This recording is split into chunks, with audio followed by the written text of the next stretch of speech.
Ahoy, YouTube! I always wanted to say that. We've put a ton of work into this video over several months, and by we, I mean Freddie. He has been researching a lot for us on how we can get more traffic to our websites from Pinterest. And I do want to emphasize that that's our goal. Yeah. I don't want to get just followers on Pinterest for the sake of having followers. I want to get traffic from it. And I want to share with you two colossal failures in my Pinterest efforts that kind of led us on this quest to figure out Pinterest. So failure number one is this. This is traffic to improvephotography.com from Pinterest. Now the website as a whole is doing great, but traffic from Pinterest has dive bombed, absolutely dive bombed over the last few years. Then another one. So we wanted to promote our current websites, emborapets.com, outdoortroop.com, etc., the different sites we're working on. We wanted to promote them more on Pinterest. And so we hired somebody to do Pinterest for these sites. And she did a great job. She did what we knew to do. And we had her researching what to do and spent a lot of time pinning. And when we look back now at those sites, I mean, we just got destroyed. We did not get the kind of return that we would want to get from doing that kind of effort, despite her doing the best that I know how at the time. Yeah, so the question is, what about Pinterest has changed? Because obviously, initially on Improved Photography, Pinterest was just killing it. Huge, with very little effort. It was incredible. So now what we want to ask is, and what we want to explore in this video, what about Pinterest is different? And we think we've come up with some pretty good answers. So we're going to talk in the first half of this video about just what's different, and in the second half we're going to talk about kind of some ways to get around it. Right. But public service announcement, if you're a Project 24 member, we just put up hours of video in your dashboard. It came out just 3 days ago in Project 24 member. So all Project 24 members have it, and that's our full process with our secret sauce in there. We interviewed 6 experts on Pinterest who are people who are killing it on Pinterest, and Freddie just picked their brain figuring out what they're doing that's working. All of that is in there for you. So definitely check that out if you're a member. Yeah, we're really excited about that. So what's the problem? Traffic's going down. Why?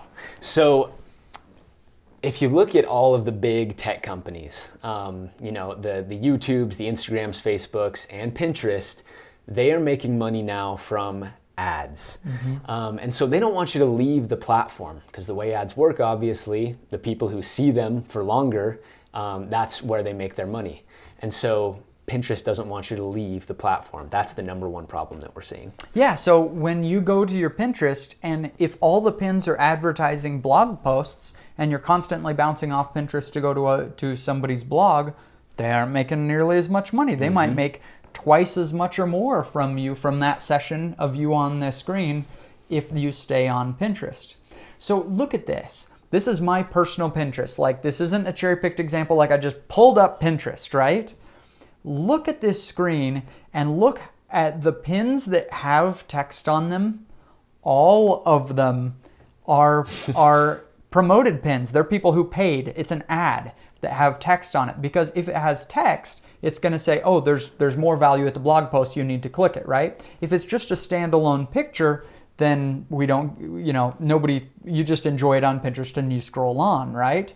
And so you see that and you say, dang it. That's why I'm not getting the traffic from Pinterest. If I put text on it, they want to suppress it because they don't want people to leave the platform. Yeah, exactly. It's a huge problem. Yeah, it is. And there's another problem that we want to talk about as well. Pinterest lately has been talking about how their male audience is growing. And I would too if I was a publicly traded company and I wanted to draw in more stockholders. But the problem is, men aren't engaging on Pinterest. It is still 93% women who are actually re-pinning Pinterest posts, pins. Right, so men are creating new accounts, and those are the numbers that Pinterest is always saying, 50% of new accounts were from men and things like that.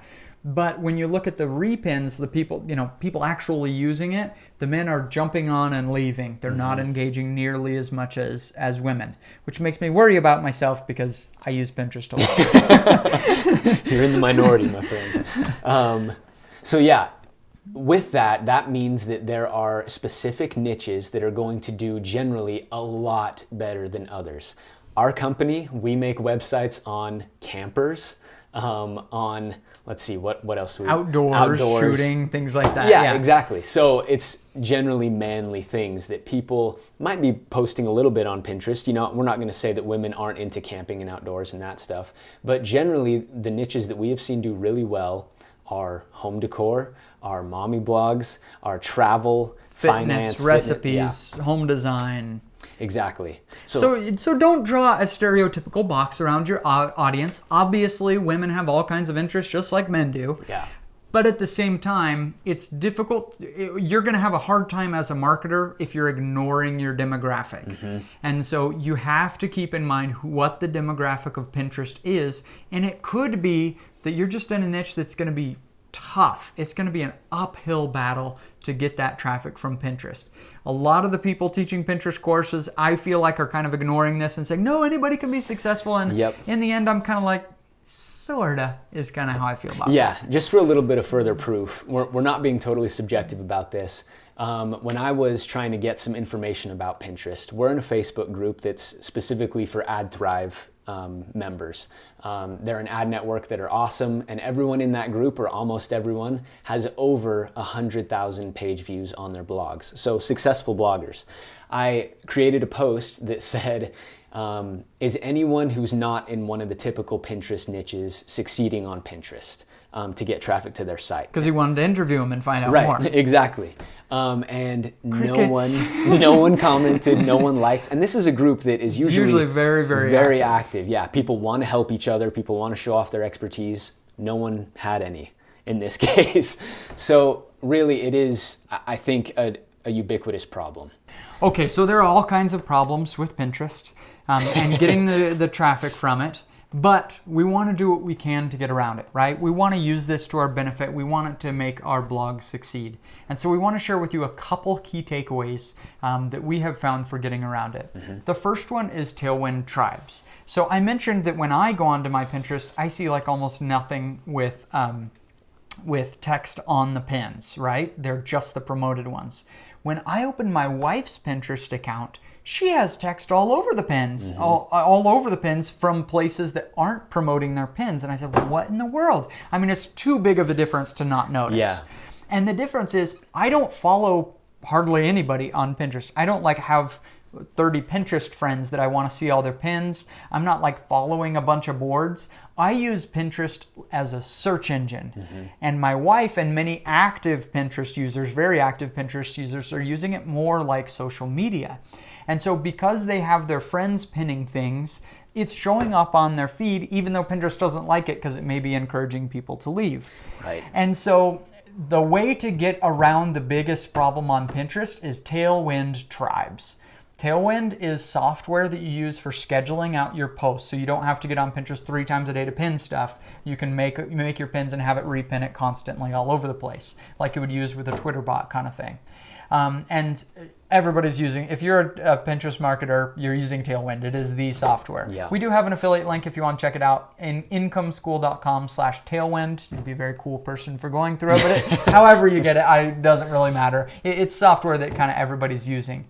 But the coolest part is not the scheduling, it's the tribes. All right, exactly. It's a way to get your pins shared. So instead of going for search, like if I'm trying to just appear for, patio design ideas in search, my pins may be suppressed because they have text and they're convincing a lot of people to leave Pinterest. They just want standalone pictures there. But if I make that same pin and I can get 15 other people to share it, well, it goes out to all their network as well. And so people can still see your pin. And so because of what Pinterest is doing, suppressing pins that take people off the site, Tailwind Tribes is like the way to go if you want to see some success. Yeah. So essentially you'll get in there, you'll get in a little group, you'll say, hey, we're all recipe bloggers. and I'm going to share 5 of your recipes if you'll share mine when I post one in the group as well. And they can work really, really well for getting your message out there. It also helps for your Pinterest SEO. When Pinterest sees, hey, this pin has been shared a whole lot, they say maybe it is a good search result, even if it is sometimes taking people off the platform. Yeah. So there are problems with Pinterest that we have not seen before. It's a search engine, not a social network now, and they want to keep you on the platform, and we haven't been able to really crack the all stay-at-home mom type niches yet. But Tailwind Tribes, knowing how to get around these problems, it is possible. We are seeing it as a viable strategy, and it's something we're wanting to get in more. Yeah. We're seeing enough cracks that we say, okay, we have to be smart about it and be aware of the problems. But there are ways to succeed, and we've interviewed some people who are seeing some awesome success with it, and we're working to replicate it. So good luck with your Pinterest efforts. Hope this video was helpful.